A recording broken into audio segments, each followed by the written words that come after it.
रहीम, blood pressure के ज़्यादा होने से ब्लड चक्कर का भी डायरेक्ट ताल्लुक है।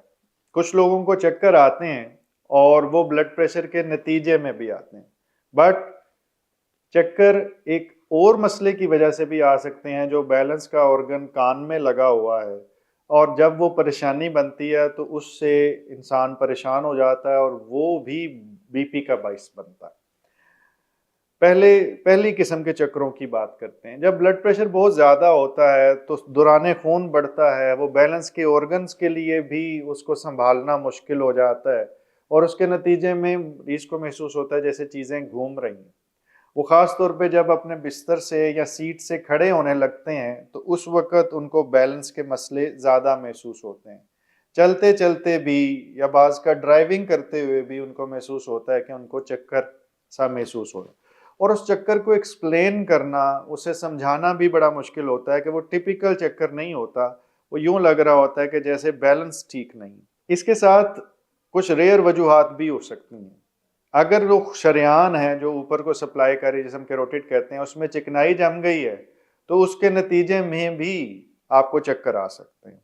लेकिन उनकी किस्म और उसकी वजह और उसका वक्त मुख्तलिफ होता है। उसमें अमूमी तौर पे आप दाएं या बाएं देखते हैं तो आपको चक्कर आ सकते हैं। अगर आप ज़हनी और जिस्मानी सेहत के बारे में इल्म, नए तरीका इलाज और नई से नई तहकीक के बारे में जानना चाहते हैं तो इस चैनल को सब्सक्राइब करें, बेल आइकन को क्लिक कर दीजिए।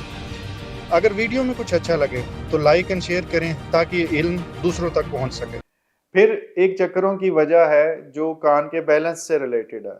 उसमें आप बाज़ लेटे भी हों और करवट लें तो आपको चक्कर आ जाते हैं।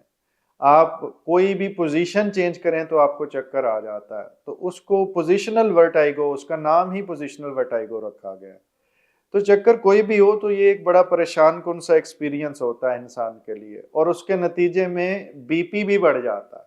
तो पहले मैंने वीडियो के हिस्से में उन चीज़ों का जिक्र किया जिसमें बीपी ब्लड प्रेशर के बढ़ने की वजह बन रहा है, चक्कर की वजह बन रहा है, और आखिरी हिस्से में मैं जिक्र कर रहा हूँ कि चक्कर बजाते खुद परेशान कर देते हैं इंसान को और उससे भी बीपी बढ़ जाता है।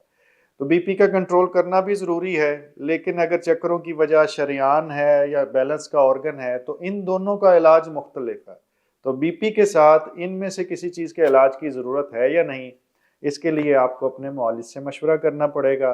तशख़ीस के कुछ स्टेप्स हैं वो मुकम्मल करने होंगे, और उसके नतीजे में जब तशख़ीस हो जाएगी तो कान के लिए तो सिर्फ़ और सिर्फ दवाई काफ़ी है, लेकिन अगर गर्दन में या पीछे जो सी खून की शरेआन है और वो तंग हो गई है, उसमें चिकनाई जमी है जिससे चक्कर आ रहे हैं, तो उसके लिए एक डिफरेंट अंदाज से इलाज किया जाता है और बाज़ का सर्जरी की भी ज़रूरत पड़ सकती है। अल्लाह ताला आपको मुकम्मल ज़िंदगी दे और दूसरों की ज़िंदगी मुकम्मल करने का शर्फ अता करे। शुक्रिया।